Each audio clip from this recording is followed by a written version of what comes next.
Good morning, church. Happy Sunday to you. Looking forward to meeting you again very soon and fellowshipping and worshiping with you. In the meantime, I have a thought to bring to you. It's in Mark chapter 1, and we're going to look at verses 40 through 45. And I'll be reading out of the Holman Christian Standard Version. It goes like this. Then a man with a serious skin disease came to him and, on his knees, begged him, "If you are willing, you can make me clean." Moved with compassion, Jesus reached out his hand and touched him. "I am willing," he told him. "Be made clean." Immediately the disease left him and he was healed. Then he sternly warned him and sent him away at once, telling him, "See that you say nothing to anyone, but go and show yourself to the priest and offer what Moses prescribed for your cleansing as a testimony to them." Yet he went out and began to proclaim it widely and to spread the news, with the result that Jesus could no longer enter a town openly, but he was out in deserted places and they would come to him from everywhere. Just a few thoughts for you this morning. First of all, as the virus and the quarantine near their end, I fully believe we're coming close to the end of this, and wanted to encourage you to just stay true to the law, to the desire and the law of the land, to stay at home, to stay safe, to find ways to be wise, but don't stop loving your neighbor. Don't stop loving your neighbor. And so I want to just simply look at this story, because this man with this skin disease was definitely in a situation of quarantine. They don't really say for sure, but he probably had leprosy. Whatever he had, it was a skin disease and required him to stay a certain distance from people. And so I want to encourage us to look at this and see what he had to do.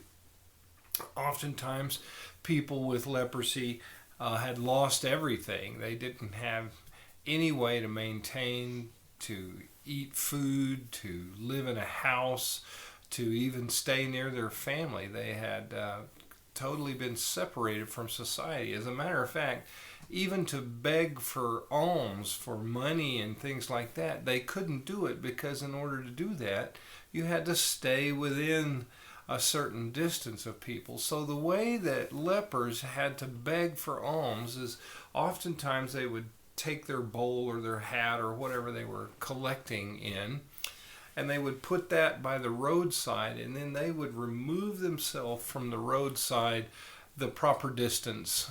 And from there, they would beg for food and people, or money, and people would place food by the bowl. Now, this would sort of work. Many people felt compassion for them, and so they would leave money or they would leave food at the bowl. But then there were other people who would take full advantage of this, and so they'd be walking by.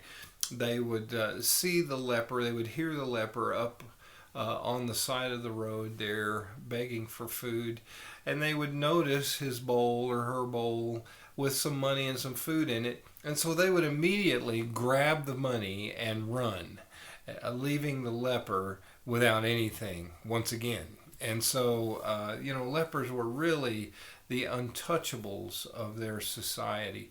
And so here comes this man with his serious skin disease, and he comes to Jesus.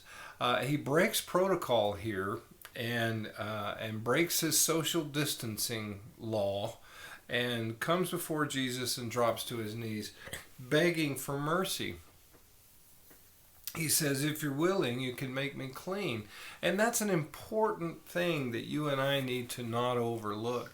That we need to realize that we must submit to the will of God. We must submit to the desire of God. By placing ourselves under His submission, under His authority, we become His. We come under His protection. And he may want to do certain things and he may not want to do certain things. And we aren't ever privy to what that would be. So the first important point in social distancing is realizing that we must be under the Lord's will. We must submit to that will. The next thing is to realize that as soon as this ban is lifted, as soon as the quarantine is over, it'll be very difficult to get back into the habit of going to church, of meeting with people. We've had 2 months now where we've been basically free on Sunday morning to do as we please, as long as we don't meet with other people, get our chores done, get our bills paid, get caught up on whatever else we were behind on, and it has become a habit for us. And so I want to encourage you, it's very important that when this quarantine is lifted and the opportunity arises for us to regather again, there's great benefit in being in the same room together. And our church already, when we're given opportunity in the service to shake one another's hand and greet one another, it gets crazy in that room. And I'm just looking forward to the day when we get to do that again. So I want to encourage you, when the quarantine lifts, it will be important to regather, to come back into fellowship with one another, and to worship corporately the Lord that we serve. And so I wanted to encourage you to that. The next thing I want you to see is how Jesus was moved with compassion. He is fully aware of the struggles that we are going through right now. And he feels for us. He knows our hurts and our desires to be together, to hang out with one another, to fellowship with one another, and to just simply spend time together. And so letting him know that is a good thing. And that's what this leper did. He came to him, he said, "If you're willing, you can heal me." Well, part of the motivation behind healing him, being healed by him, was that he wanted to be with other people. He had been a long time by himself on the edge of the highway begging for food and money, and he was ready to actually walk with somebody, talk with somebody, be in their presence and understand and be understood. And so he was just a lonely guy, a lonely leper, if you will, out in the wilderness. And so Jesus sees that, and it moves him to compassion.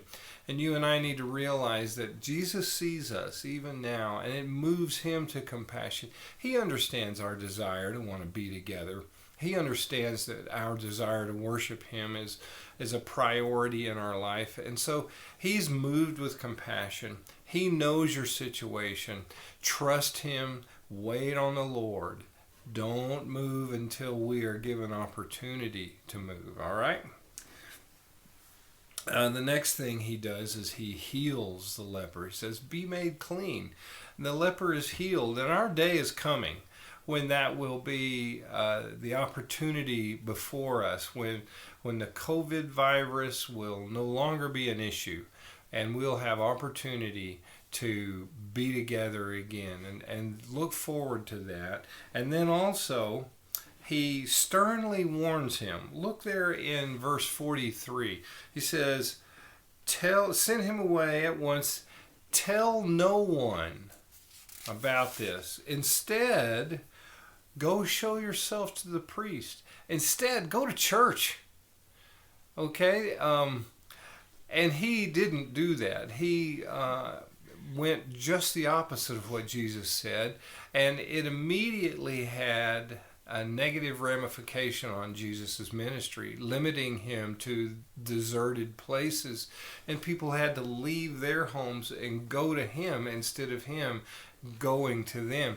And so I want to encourage you, go to church when you have the opportunity. When the quarantine lifts, what he wants is you to go to church. And by doing that, he's saying that you'll be a testimony. Look at this. "But go and show yourself to the priest and offer what Moses prescribed for your cleansing as a testimony." Now, what Moses prescribed can be read about in the book of Leviticus, with a certain amount of money being given, a certain amount of animals being sacrificed, and all of these things. And what I want you to realize is what is required of you today doesn't look like what was required of the people in the Leviticus time. What is required of you today is love the Lord your God and love one another. You knew I was going to say that sooner or later in this sermon. I would encourage you, come to church as a testimony to do two things. The two things that are required of you. Love the Lord your God through worship, through praise, and love one another through fellowship and through brotherly love and concern for one another. These are the things that are required of you by the law now. This is the testimony that you can give. By worshiping God and by praising God, you will be loving God with all your heart. And then by caring for one another, caring for those that you gather with, you'll be loving one another in such a way that you will become a dynamic testimony to the world around you. For God, you'll become a testimony for Him. And then last but not least, he went out and began to proclaim it widely and spread the news.